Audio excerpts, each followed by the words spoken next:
Today is Monday, April 27, 2026. I'm Pastor Michael, and this is Wilderness Wanderings, an Advent edition on work. Our scripture is Deuteronomy 16, verse 13 to 14.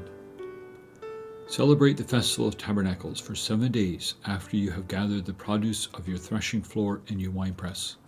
Be joyful at your festival, you, your sons and daughters, your male and female servants, and the Levites, the foreigners, the fatherless, and the widows who live in your towns.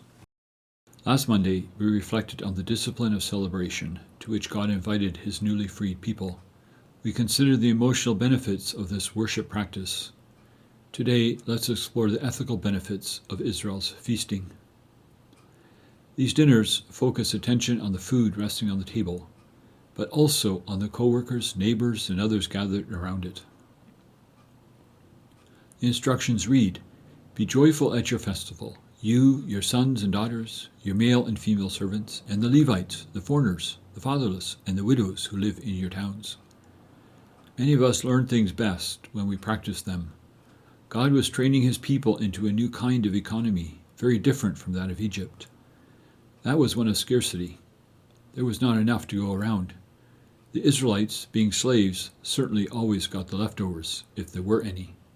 But now these folks were to look around the table and understand that the purpose of their work was not their own profits, nor their own personal enrichment and security. The purpose of their labor is the flourishing of the whole community.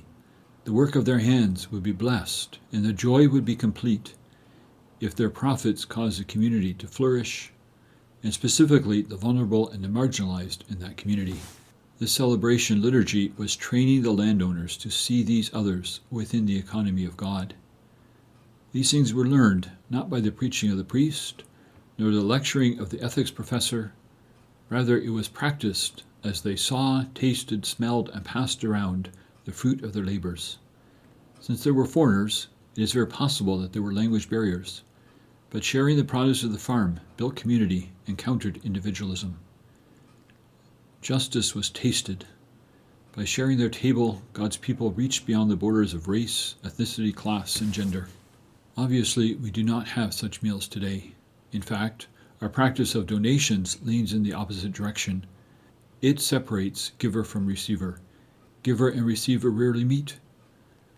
God would have us change that, to offer gifts face to face, and to rejoice in the giving and receiving.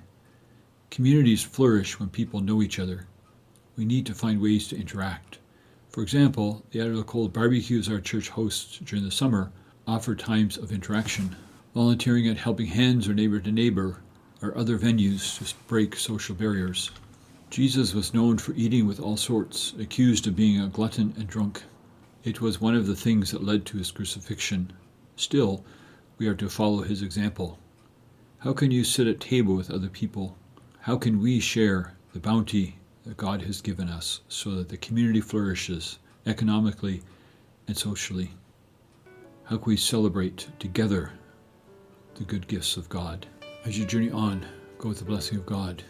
Wherever God takes you this week, may he fill you with joy and peace as you trust in him, so that you may overflow with hope by the power of the Holy Spirit, that you may live carefully, not as unwise, but as wise, making the most of every opportunity.